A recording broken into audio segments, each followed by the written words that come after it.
Welcome, everyone, to the Q&A session for our upcoming course, The Way of Kabbalah, the 7-week journey into Jewish mystical teachings to open your divine eyes and awaken your consciousness. I'm Lisa Bonis, and it's my honor to be hosting this Q&A call for the Shift Network, where we'll explore the teachings of Rabbi David Ingber and address questions about his upcoming 7-week course, The Way of Kabbalah, which begins Thursday, April 26th. Later, I'll explain how you can participate in this course, even if you can't attend the live sessions. But first, I want to introduce our guest. Named by Newsweek as one of 2013's top 50 most influential rabbis in the United States, as well as by The Forward as one of the 50 most newsworthy and notable Jews in America, Rabbi David Ingber promotes a renewed Jewish mysticism that integrates meditative mindfulness and physical awareness into mainstream postmodern Judaism. A major 21st century Jewish thinker and educator, his rich perspective, open heart and mind, and full-bodied approach to Jewish learning has brought him to speak throughout the United States and worldwide throughout Canada, Europe, and Israel. And in just a few moments, we're going to open up for your questions. But first, I want to welcome Rabbi David, who will begin our call by leading us in an opening prayer. Welcome, Reb D. So good to be with you, Lisa, and so good to be with everybody else who is going to be joining us for the Q&A. I'd like to begin with a short meditation chant, which is connected to the Kabbalistic notion of unifying the divine masculine and feminine energies. And it is connected to the holiest name of the divine, the Yud He Vav He, the tetragrammaton YHVH, known as Yahweh by some. And it is the Kabbalistic way of doing anything holy is to unite and to unify. L'shem yichud kodesh brichu shchinetei hineni umuchan umezuman לקיים מצוות בוראי, לייחד שם י"ה בו"ה, בייחוד השלים בשם כל ישראל, ובשם כל היקום. By the merit of our learning and studying today, may we be meritorious in bringing together the energies of Yud He Vav He, of masculine and feminine, of above and below, in a full, complete, harmonious yichud, a harmonious unification for the sake of all sentient beings and for the sake of the whole planet. Amen.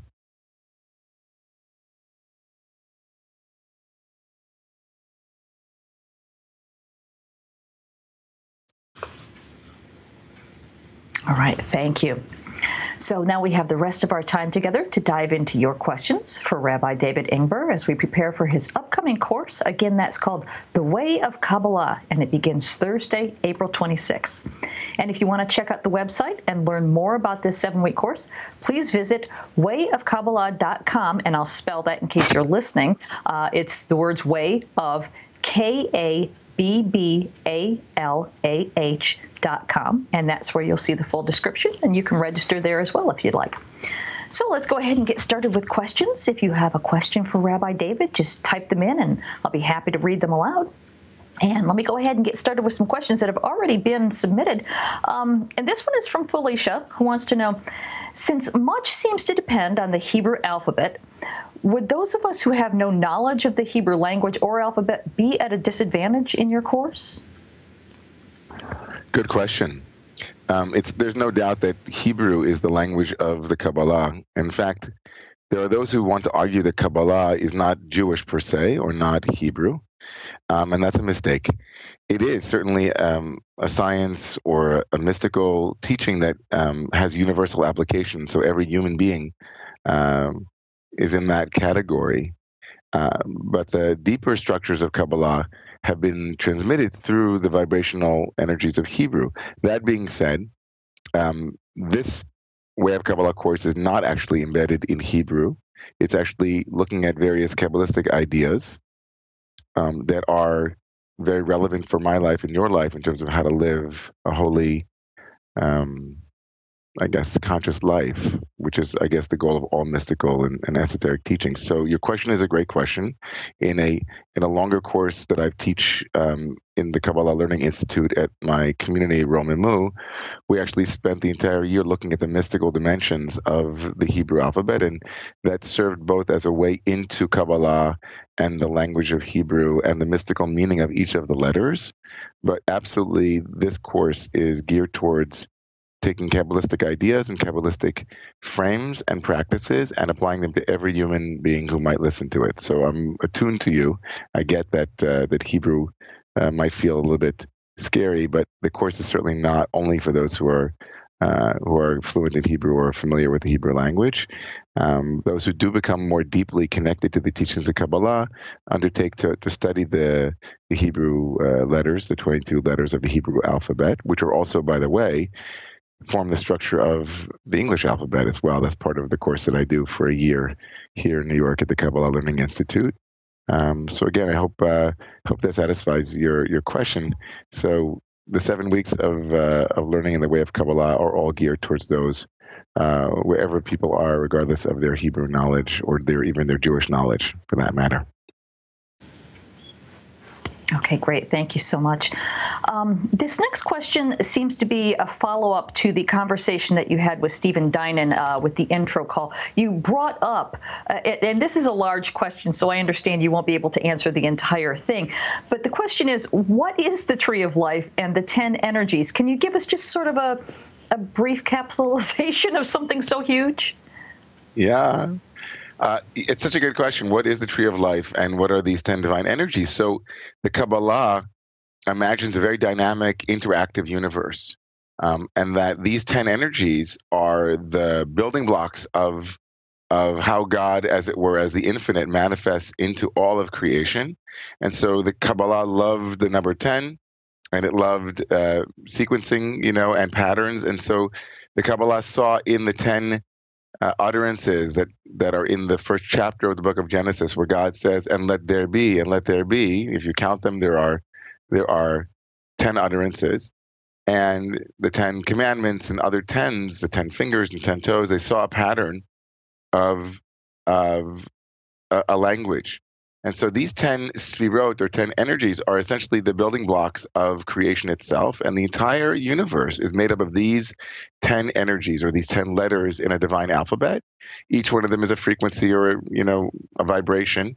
And they interweave and intermingle in ways that are very that once you know how they do that, you become a bit of a diagnostician. You know where to balance the different energies. So the energy of the right side and the energy of the left side, of the feminine and the masculine, the above and the below, all of them are charted out in this beautiful image of a tree of life. And for the Kabbalists, the tree of life is actually inverted. The roots are in heaven, but the branches are here on earth. And so once we log on or connect to the branches, meaning the different energies and how they express themselves, we actually connect ourselves also to the roots. It's a beautiful organic image also, the tree of life, taken from the story in the Garden of Eden of the tree of life and the tree of knowledge of good and evil. So the tree of life is the tree that gives life, the tree of vitality, the tree that unifies and doesn't separate, the tree that gives us a greater access to living in alignment with God's will and with God's purpose for us. I hope that helped. I mean, that was kind of longer than a short elevator pitch, but I think we got it in there. I'm sure you could have gone on much longer than that, and you'll be covering that in the course, I'm sure. But thank you for that, that little recap there. This question here is from Mark, and Mark says, in your view of Tikkun Olam, a repair of the world, for those who don't know, is our present state of ecological, political, and social brokenness really reparable on Earth, or is the Tikkun meant to mostly focus on the repair of the world within our own state of consciousness? So Mark asked a great question. For those who don't know this phrase, it's a Tikkun, tikkun. The word means to fix something. In modern Hebrew, to fix a tool would be letaken, to do tikkun. Tikkun means repairing or fixing. It becomes a very powerful idea for the Kabbalists, because the Kabbalists believe that tikkun is the way that we fix a broken world is through what's called the process of tikkun, the process of repairing. And repair happens for the Kabbalists, which is something that we'll discuss in the course, through releasing sparks or trapped sparks of light, through consciousness or through blessing or through spiritual practice. And for the Kabbalist, the entire cosmos needed tikkun, needed repair. It's a broken world, and Humpty Dumpty sat on a wall, and Humpty Dumpty had a great fall. And all of us are the king's horses and king's men. We are the ones who put it back together again. That's the Kabbalist notion. Or to use another phrase, it's kind of like the Nutcracker sweet, right? For the Kabbalist, the entire world is covered in a kind of klipa, which is known as a shell, almost like a nut is, or certain kinds of nuts. And that we, Kabbalists, all of us, Lisa, David, Carol Ann, everybody, we go around the world trying to crack open these concealed places and reveal the hidden core, which is a spark of the divine. Now, what Mark is asking, of course, which is a great question, for the Kabbalists, for the mystics amongst us, do we imagine that the world as it currently is, with all of its problems, all of its brokenness, and all of its ecological, Earth Day is this coming Saturday, all of the problems of the Earth, and not to mention all of the problems that we create ourselves, which is part of what the problems with the Earth, and all of the massive breakage that there is in the world, is that something that we can fix? Is that possible, or should we focus on our own inner tikkun, our own fixing on the inside? And I hope I got that right, Mark. I think the answer to that is that I don't think that the Kabbalists would ever bifurcate the two different kinds of tikkun. I think that for the Kabbalist, when we align ourselves with love and with the energies of the heart, tiferet, and when we unify within, we are also unifying without, that they're not two, that the universe itself is alive and interactive with us. And so as we rise, so the universe rises. And so there is a responsibility to work from the inside out. I think the Kabbalists would also say that we have a responsibility to work from the outside in, that the structures that are greater than our consciousness, meaning the collective consciousness and all of those around us, also need repair and tikkun. So I don't think the Kabbalists would ever give up hope in that symbiotic relationship between inside and outside. Like the great Kabbalist Jesus said, when we make the outside the inside and the inside the outside, we are here to fix these rendings, to fix these places that are split. I'll say one last thing. I think that there is also the notion of the miraculous, right? There is a notion that even if we can't fix it, there is grace. And so we do the work that we can do on the inside, on the outside, and then we also let it go and trust that we're in your blessed hands, source of life. So I don't think that we could ever retreat into an inner tikkun without acknowledging the tikkun out in the world that needs to happen, and that evolution proceeds as a greater number of people are also doing their work and moving up in terms of our evolutionary capacities and realizations. So I think they work hand in hand, and I hope that we'll discuss more of that in the way of Kabbalah together. Mark, great question. Great question. And great answer. Thank you for that. We've got a question here from Debbie, who says, what is your take on meditative synesthesia and its implication for esoteric connections? Who was that again? Who asked that? That was Debbie. Hi, Debbie. Okay, Debbie asked a great question. Synesthesia. For those who don't know what synesthesia is, it is a phenomenon where the senses are mixed in a trance or in some kind of altered state of consciousness. We can see what we normally hear, and we can hear what we normally see. And there's much written about that in Kabbalistic literature, because it would appear that the Mount Sinai experience, as it's described in the book of Exodus, when the Israelites leave the land of Egypt, or the mythic land of Egypt, and arrive at the mythic mountain of Mount Sinai to receive the revelation of Torah, that in that revelation, some of that, what later becomes fire and brimstone and becomes a very, big Hollywood scene, in its description in the Torah, in the book of Exodus, in the Bible, it seems that the people at Mount Sinai hear what they normally see and see what they normally hear. There is the synesthetic experience that is being described in the Torah. The altered states is a profound conversation. The altered states and what it gives us access to, whether it's psychedelics, whether it's medicines in different cultures, the ability of the mind to transcend its own structures and the ability of the senses to interweave is a powerful pointing towards the mind's capacity to grow and the spirit's capacity to grow within the mind.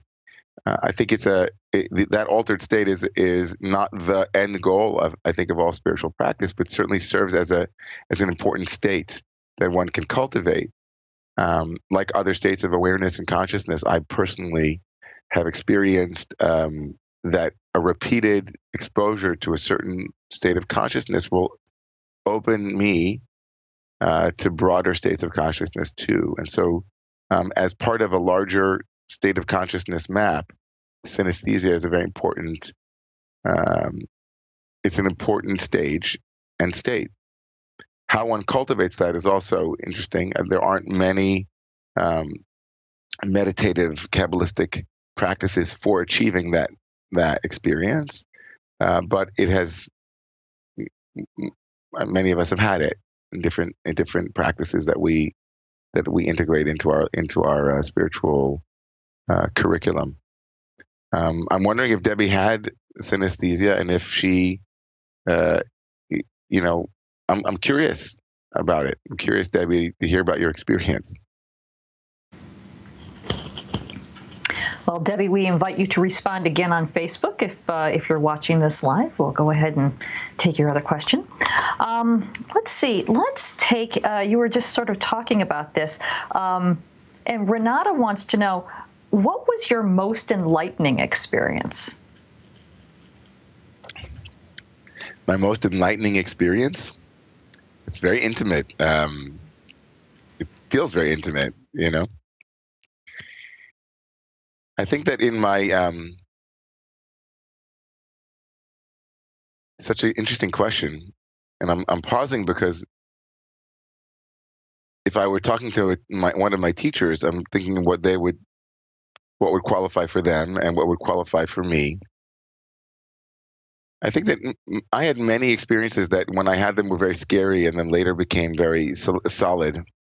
I think that before I was ready, when I was 18, I was thrown into hour and a half long, 2 hour long absorption meditations where I would take a particular prayer called the Amidah, which is said 3 times a day. It's a silent prayer, and I was saying it. Almost every word took about 7 seconds to say it, and I would enter into very deep absorption meditations where I would lose a sense of my own body and where I was, and would have a very deep unitive experience of not being. That also was very much connected to an experience of the totality of the divine around me and in the world. The experience of being identical with God was a very profound experience in my early 20s, which made it very confusing for me to know where I was and where God was. And there were days on end where I felt absorbed by God's presence in such a profoundly sweet and also a little bit destabilizing way. I think later on in my spiritual practices, I became much more comfortable in the toggling back and forth between being someone and being within something, God's presence, the Spirit. I think that I had also other experiences related to long meditations and week-long absorption meditations that were done in the context of Zen and then in Jewish Buddhist context too. So it's kind of like a funny question to go through, like the list of different enlightening experiences, but I think maybe the most profound would be that, in deep meditation and deep meditative absorption, getting that it's all God, and the release of that, like the laughter and the crying and the seeing it so clearly that it's just all a play of consciousness. And I think those were my most enlightening experiences, and the ones that I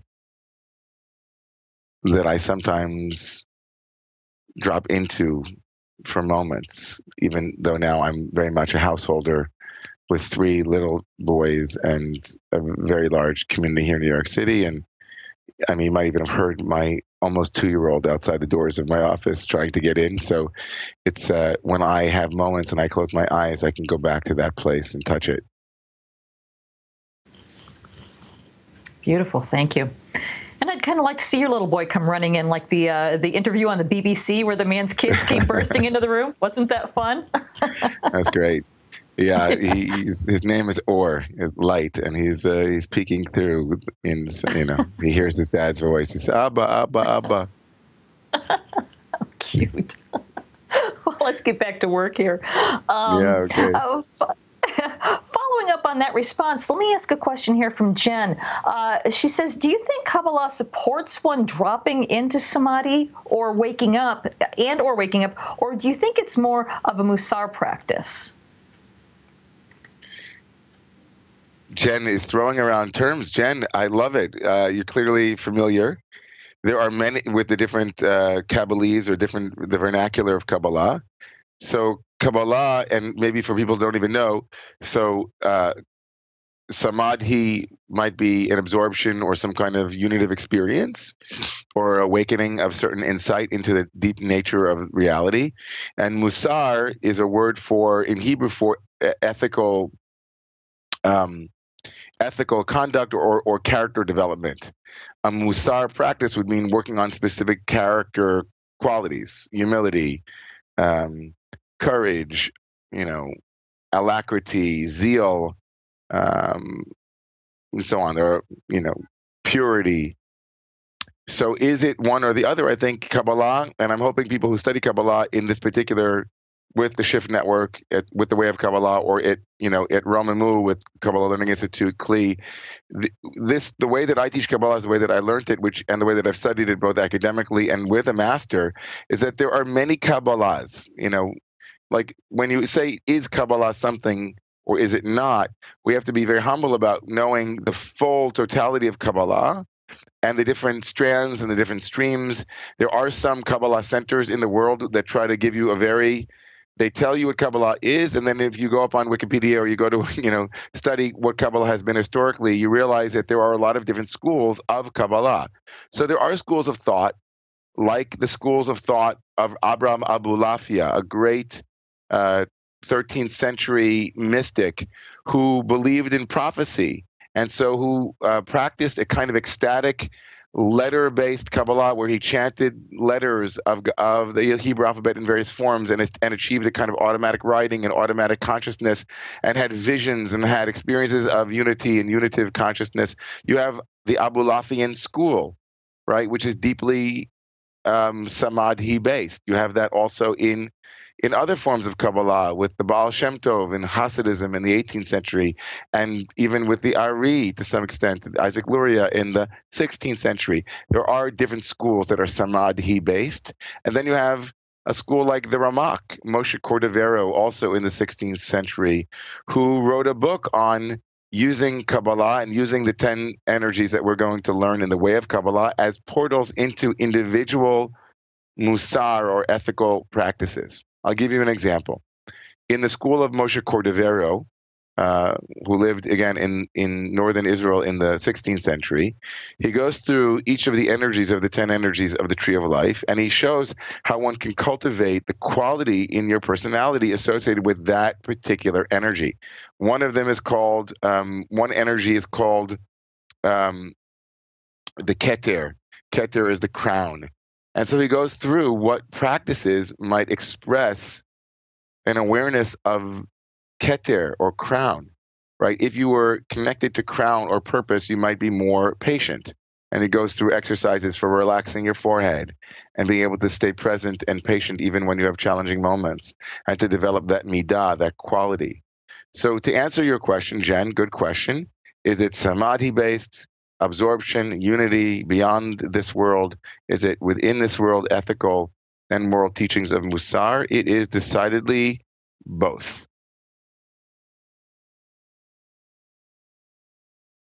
Thank you so much. Let's go to a question here. This doesn't have a name on it, but the question is, can you tell us a bit about Metatron's relationship to the Tree of Life and the Keter, please? So Metatron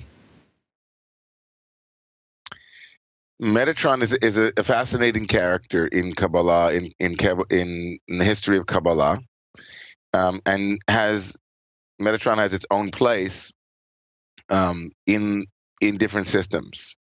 Metatron is sometimes identical to the Godhead, sometimes a separate entity or a separate power, sometimes an angel, sometimes called the Matrunitas, the bride of, or the one who brings to the divine.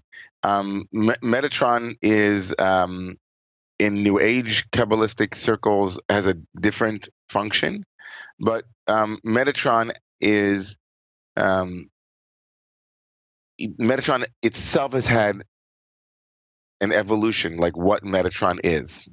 In later Kabbalah, we almost hear nothing about Metatron.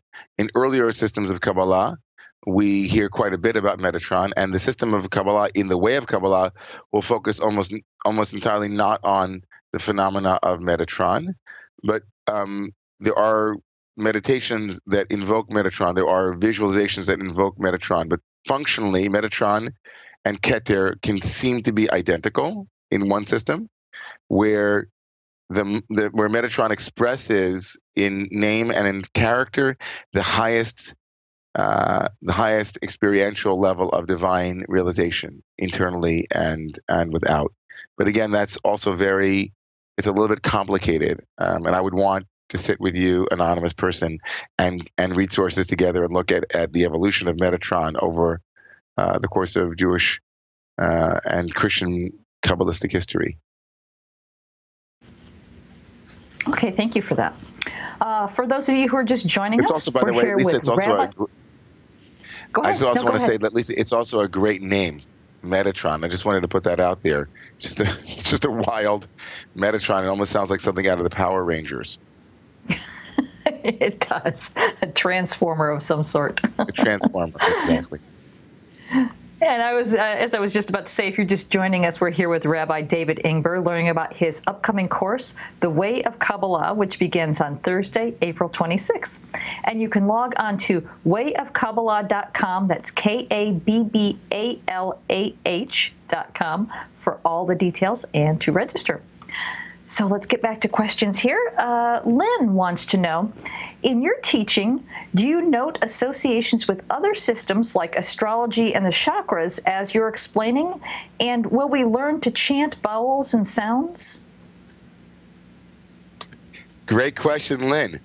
So one of the things that I do in this course and in other courses that I teach is that I spent years studying Western astrology, and when I returned, it's a little bit of my biography, is that I was an ultra-Orthodox Jew for many years who left for about a decade, and during that decade I studied both Zen and Vipassana, and I studied body movement and became very involved in Qigong and Tai Chi, and studied other systems.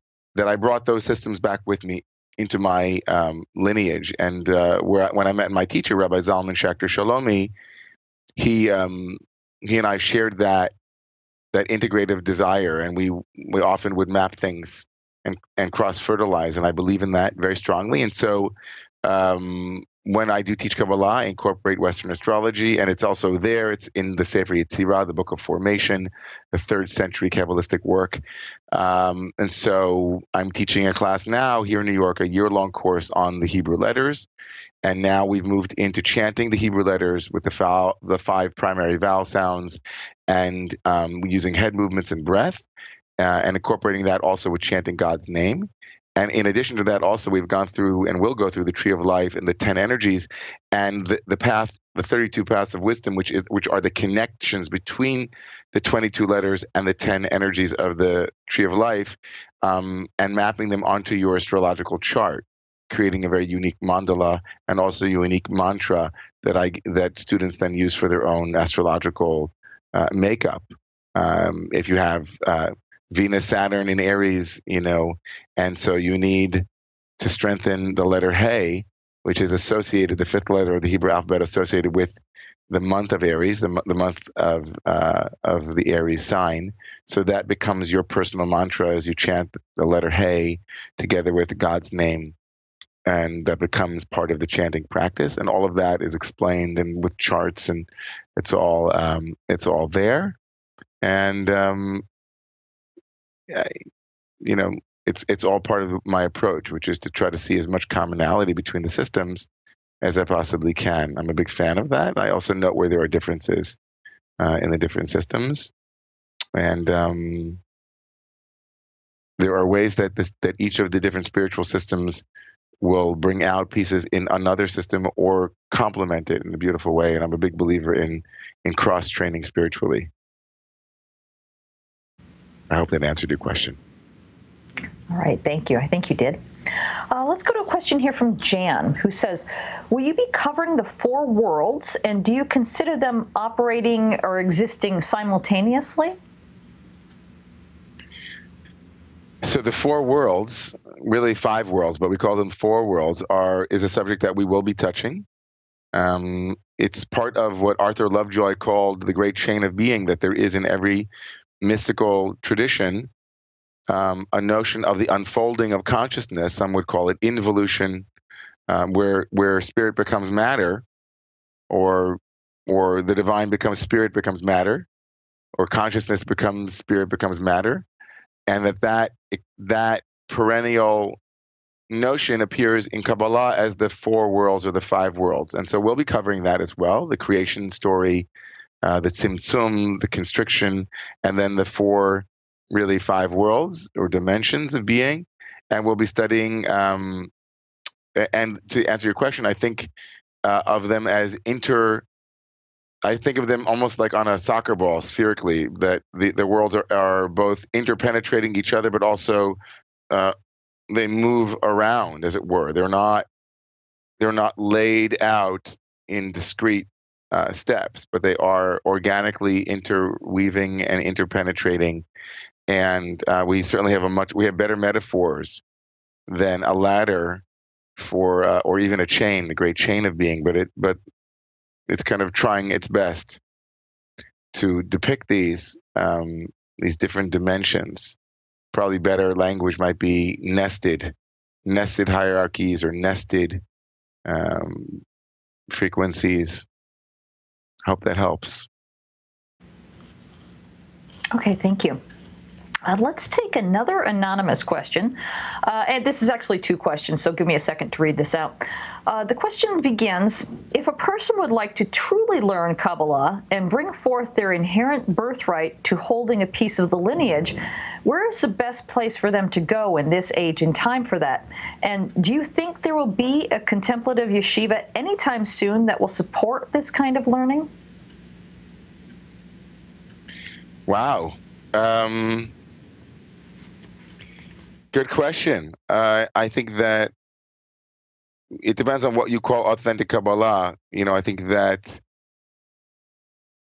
authenticity, my teacher would say, is backward compatibility, right? So being able to read earlier files means that you're authentically within the tradition, but I also, reading those earlier files in an accurate interface is also part of the authentic lineage. And so I think there are a lot of great Kabbalistic teachers that I'm familiar with.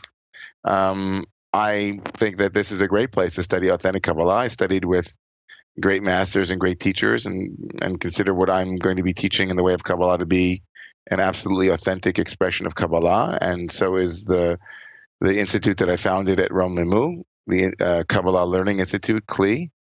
And I think that in general, what we want is not just people who are studying Kabbalah, but people who are also living it. And what we also want is people who are absolutely honest about Kabbalah and about where it came from, who wrote it, and what their influences were. And I think that that's also part of being intellectually honest.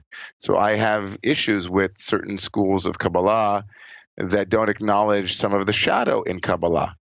There is, in any great spiritual system, shadow. It was written by human beings or even channeled by human beings at different points in time. And you will find, and this might shock some of the people who are listening here, but it shouldn't, that even in Kabbalah, there are things that are not in accord with what I would say are egalitarian and postmodern values.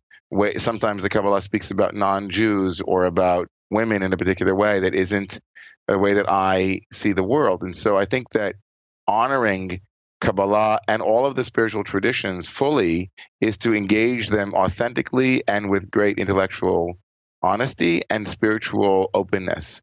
And that's when they are authentically supporting our growth and our power. And I don't think authenticity means denying the human fingerprints on things that are deeply, profoundly revelatory and spiritually enlightening. I think that that's just the way of it. The second question, which is when will there be a contemplative yeshiva? Wait. God willing, there will be a contemplative yeshiva. That's what we're working towards here in Romemu. And I know that in the summer of 2019, my community, Romemu, will launch the first ever fully egalitarian, progressive, contemplative summer program where we will study authentic Kabbalah and Jewish spiritual texts together with contemplative Jewish practices as well. So be on the lookout for that coming in summer of 2019. So thank you for that question. All right. Well, that was timely. And your little boy is saying hello again. He is. Let's go to a question here from Domingo, who says, I hear Ram Dass in what Rabbi David is saying. I like coming from a kirtan practice. Do I have to practice Kabbalah as a co-equal to Bhakti Yoga?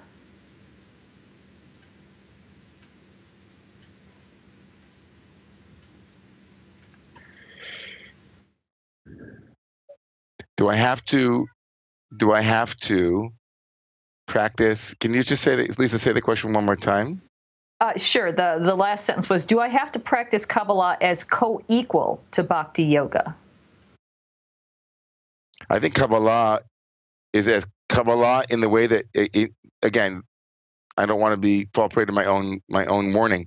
There are many different kinds of Kabbalah, and there is certainly room in Kabbalah for bhakti or devotional or ecstatic practice. In fact, I would argue that many forms of Kabbalah are exactly bhakti and not quietistic in the sense of there are contemplative or quieting Kabbalah, and there is ecstatic and devotional Kabbalah.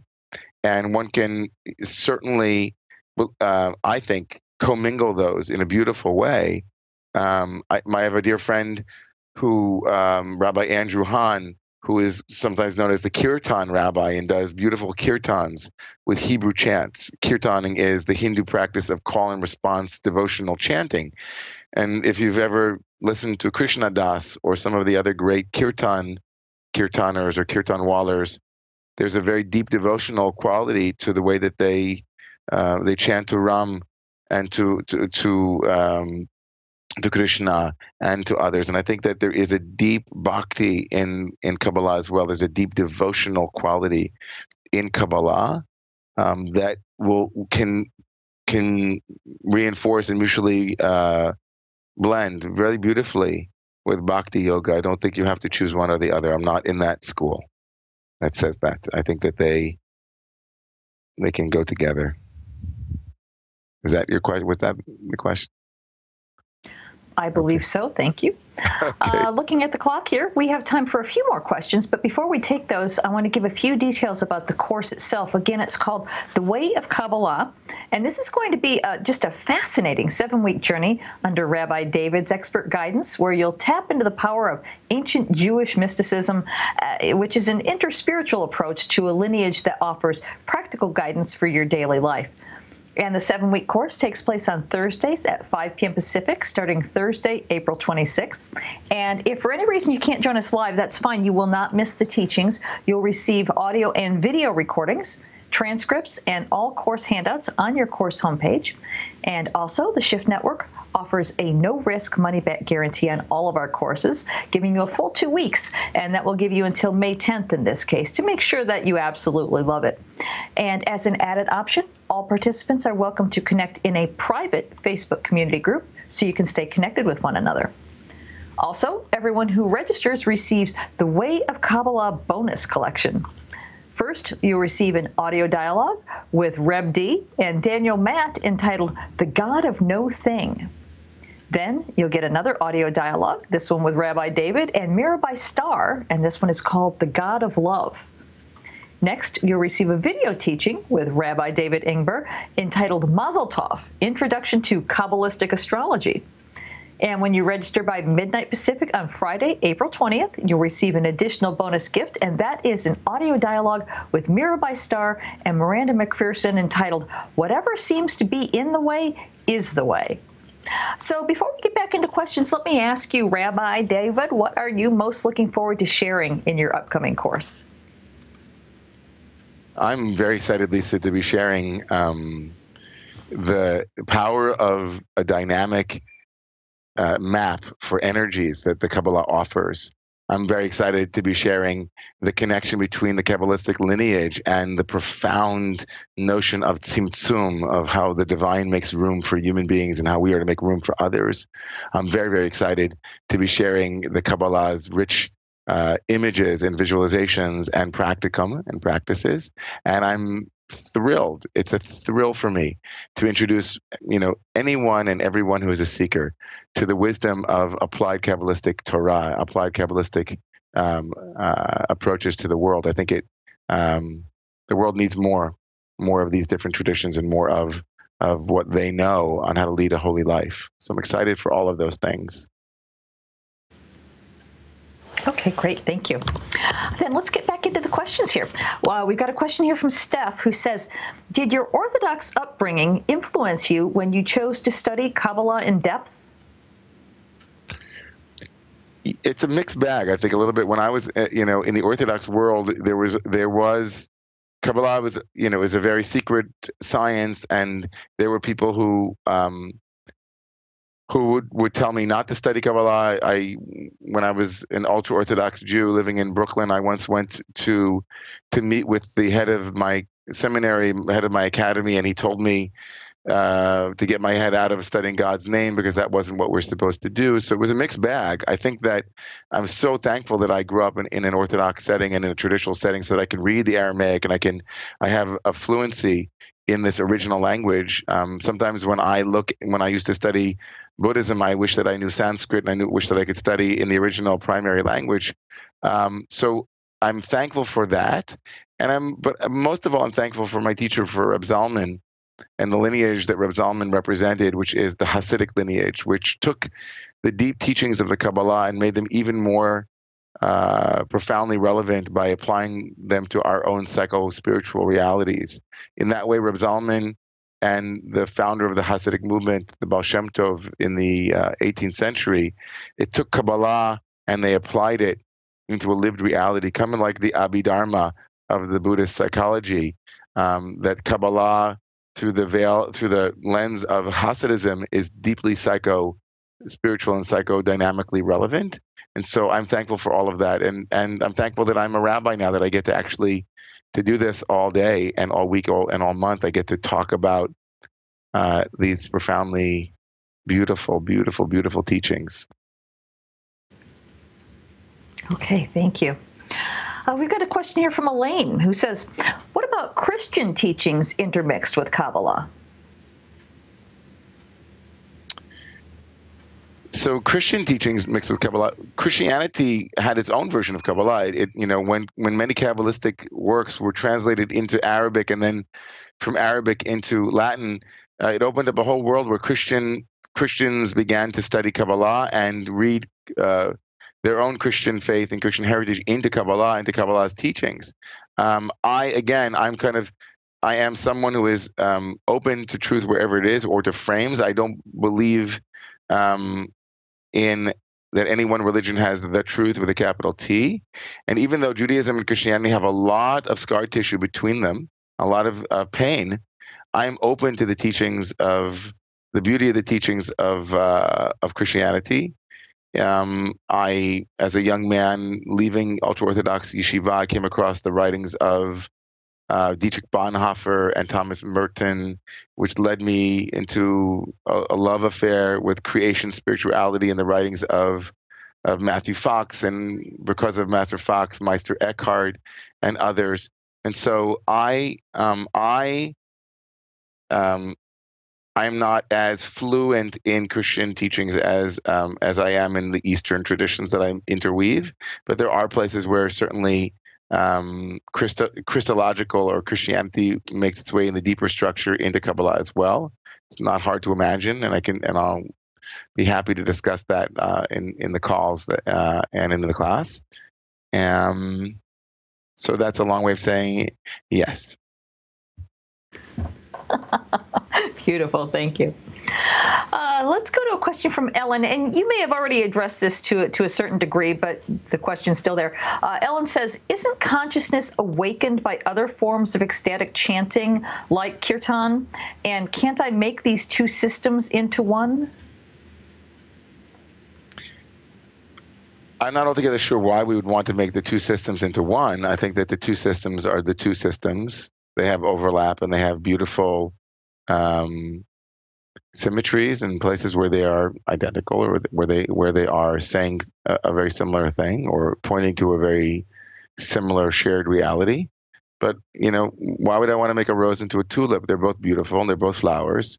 One doesn't have to be a better flower than the other one or the only flower. And I'm thrilled that there are these different systems that exist in the world that try to name the beloved, which I think no one can fully own and hold. It's impossible. So I love having both of them, and I love that they interweave together. Okay, great. Thank you so much. Let's see. I love this question. It may not have anything to do with the course, but I'd still love to hear your response. Cristobal wants to know, what's love got to do with it?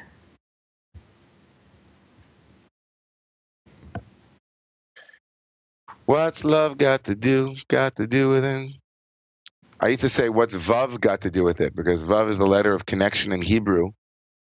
It's the sixth letter, and it's in the Tetragrammaton. The four-letter name of God has a Vav in it, which is just this long, straight letter, and it connects heaven and earth. It kind of looks like a standing human being. So I always say, what's Vav got to do with it? So love is, the world is founded in love, and love is what it's all about. Love is, in Kabbalah, love is expressed, at least the way the Kabbalah understands love. Love is a movement from the center outward in expanding, what's known as chesed. But in Kabbalah, there are other energies that are at play. So I think that the Kabbalah becomes very nuanced with what you mean when you say love. Do you mean the kind of love that is withholding? It's loving in the Kabbalah when you don't give sometimes. Right? Love that doesn't give is still love, depending on the context. Compassion is the place where the desire to extend and the desire to withhold meet in the middle and are mediated by the vessel's capacity to receive. It's not loving to give someone something they can't hold. It's cruel. And so sometimes loving, in the way that we commonly understand it, is cruel, and withholding is loving. And so I think that the Kabbalah becomes a language of nuance. So what's love got to do with it? Everything. But how does love express itself is, for the Kabbalist, arrayed in these 10 energies that are balancing each other and give a much more, I think, a more nuanced understanding of of how to think about love. That okay, thank you for that. That was beautiful. Let's go with a question here. It says, what are some of the misconceptions about Kabbalah that you would want to clarify? That's a great question. So one of the misconceptions about Kabbalah is that you have to be Jewish to study it, that you have to be over 40, which, by the way, is true. There were those prohibitions, but for a whole other conversation, why? That you might go crazy if you study it, that it's not Jewish, that it's only for Jews. I mean, it's like those are misconceptions. It's certainly Jewish, but it's not only for Jews. And so those are some of the misconceptions about it, that you have to be, that it doesn't have a meditative or it doesn't have a contemplative element to it. It's only ideas without practices. Those are some more misconceptions. That you can't study it if you're a woman. That's clearly not true. Yeah.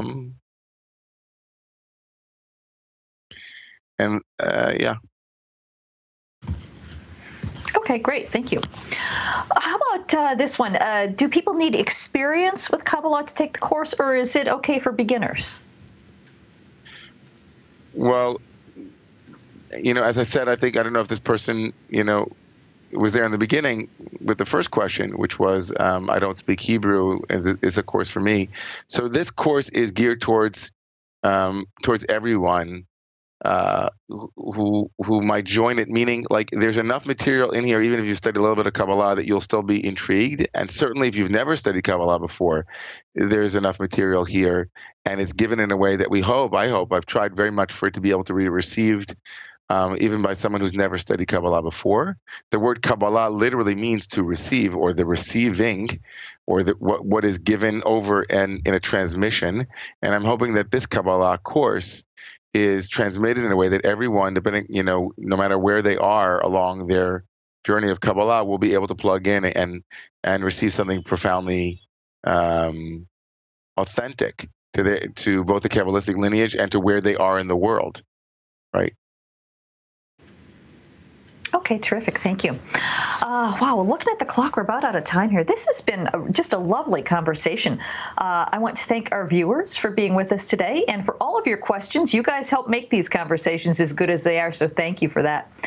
The Way of Kabbalah starts Thursday, April 26th. And again, you can visit wayofkabbalah.com to learn more and to register. So before we cut you loose, Reb D, do you have any final words for our viewers?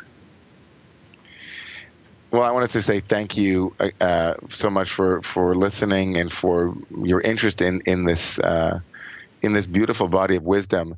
I think that I'd love to say to all of you there that Kabbalah is, in the end of the day, Kabbalah, like all of these wisdom traditions, are trying to invite us human beings to an evolution of consciousness. That Kabbalah is trying to open our hearts and our minds to seeing with God's eyes, seeing with infinite eyes. There is a Kabbalistic teaching that which speaks about different kinds of veils and speaks about circumcision of the eyes, that where the eyelids, as it were, the eyes that cover, are opened and we can see the sun without having to shade ourselves and seeing reality as it is, this evolution of consciousness as a lifting of a veil. And so I'm hoping that the time together in the course will be a time for something exciting to happen, some new wisdom and some new frames and some new language for things that you thought you understood and now you understand differently. I'm hoping that you'll find a feeling that the Kabbalah embraces you wherever you are and says, here, let me give you good advice on how to look at a given situation in your life and some practices with which to work on those situations. And I'm hoping that collectively that we'll, even though it's a virtual class, that we will be able to connect in some way as teacher and student, and that I'll be able to get to know those who are in the course a little bit, and in some way I can serve to be deployed by the tradition to bring these teachings to your soul wherever you are. So I look forward to that. I always gain something from teaching these courses, and I always gain something from exposing this wisdom to a new group of students. And so I thank you for your opening to possibly studying this wisdom, and my blessing that if you do choose to, to study the way of Kabbalah, that it will be nourishing for your evolutionary requirements at this moment in your own journey. Amen. All right, beautiful. Thank you again, Rabbi David Ingber. And thank you to everyone who joined us today. On behalf of all of us at the Shift Network, I wish you well and look forward to having you on this course or perhaps another one in the future. Have a great day, everyone.